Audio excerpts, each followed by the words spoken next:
So today's little project as part of my soldering skills work is making my own flux, liquid flux. And so I got some of the crystalline form which comes in a little block like this. So I took it out, I put it in a plastic bag, whacked it with a hammer and it actually crystallizes, goes into this form relatively easy. It doesn't require a lot of hard work to just some gentle taps and it comes apart. So I'll put this back and we'll keep that for later. One thing I don't really know is what is the ratio of crystals to alcohol, but we'll do a trial and error. So I got my little squeegee bottle on eBay, which came with gives a load 10 or 11 different nozzles. I guess we'll figure out which is the most appropriate one to use. So now I have to figure out how to get my crystals into this bottle without making a mess everywhere. So, stand by. Not ideal, but I think this will work.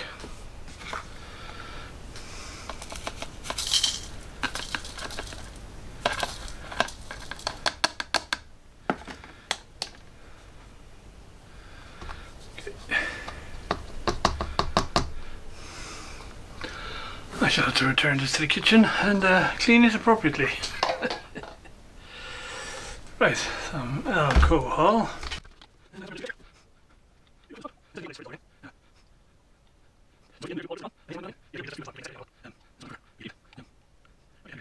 Okay, I think we'll leave it like that.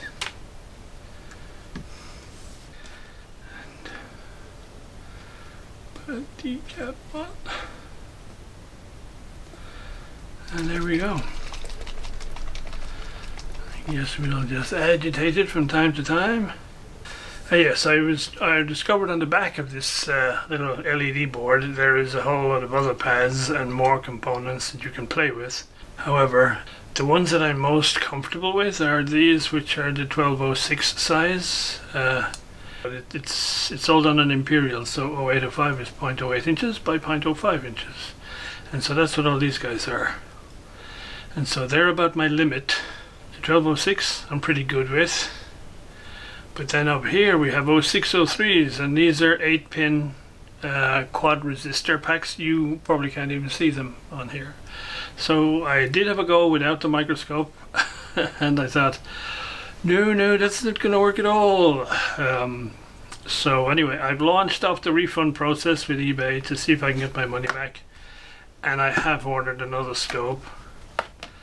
And so I got another 4 weeks to wait to see if that's going to arrive and if all is going to be well.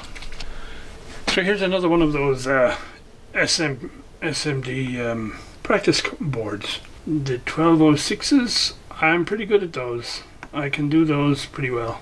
And even the 14-pin chip here, it comes out pretty good.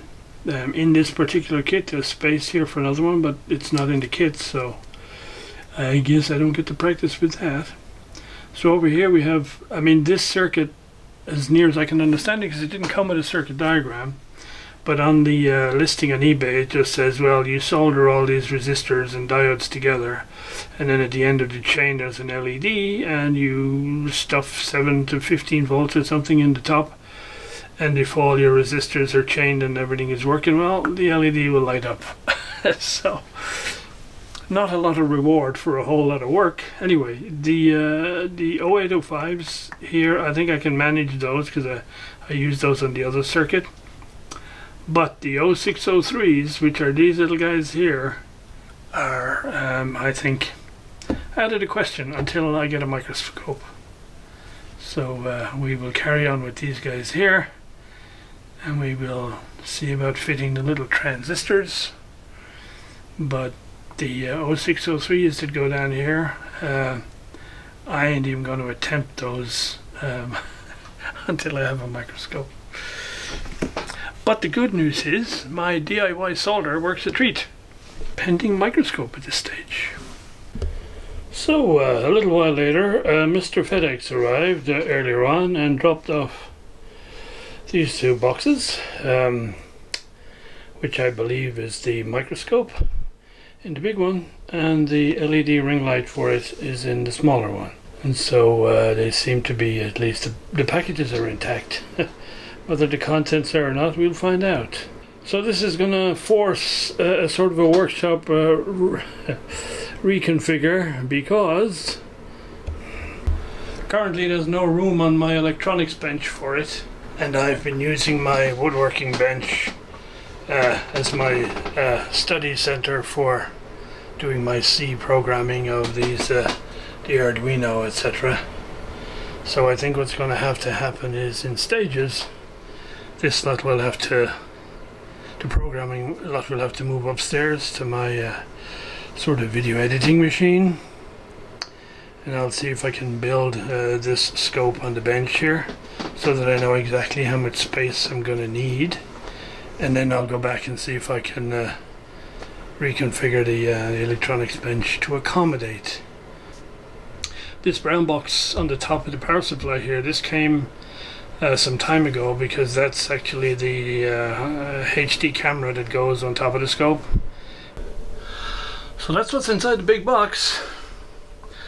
Unfortunately, the two halves of the polystyrene are sellotaped together, so you got to get all that out of the box before you can separate the two halves. And here's what's inside when you break it open. And I think I misspoke. This looks like it's just a stand, because I don't actually see the scope in here. So I'm assuming the other packet is the scope, and the rim light will arrive later. This is what it looks like. Clearly this is just the base mount. And boy, is this heavy. Not what it's made of. Cast iron with a bit of lead in it. Anyway, I'm gonna put this together and then we'll get the other box. So there's the stand done. Sure is bigger when you're up close to it, so I have no idea I'm gonna fit this on my bench. Anyway, let's look in the other box. Surprise number one, this includes the ring light. So I'm not sure if the other one is still gonna come as a separate order or what. So I may end up with two ring lights, because the kitting list on the website did not indicate that a ring light was coming with the scope. That's nice. And here we have the scope. All looks to be well packed, which is a good sign. Right, I think I've got it basically sorted out. There's some other devices in the box. So there's a 2x lens and a 1/2x lens. And there's also an adapter for the camera, which I've fitted. And the eyepieces, which are separate, so I fitted those. And yeah, I think a break at this point, and we'll come back later and have a go at the camera. Oh, and it comes with a dust cover, which, given my workshop, is going to be dead handy. So a little while later, the camera is installed, and everything seems to be working. The software looks pretty impressive, actually. It has all sorts of facilities in it. So I think that'll do me for today. It's dinner time now, and I think what I need to do is tidy up all the packing rubbish and tidy up and clean up, and then figure out how I'm actually going to install the thing. But I'd say this is my biggest investment in the workshop for quite a while. And so yeah, looking forward to playing with this thing. Oh, one little odd item with the camera. It comes with a remote.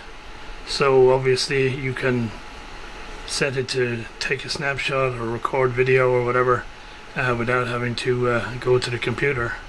And it had the usual little plastic insulator sticking out the bottom. So I pulled it out, but I couldn't get this thing to work.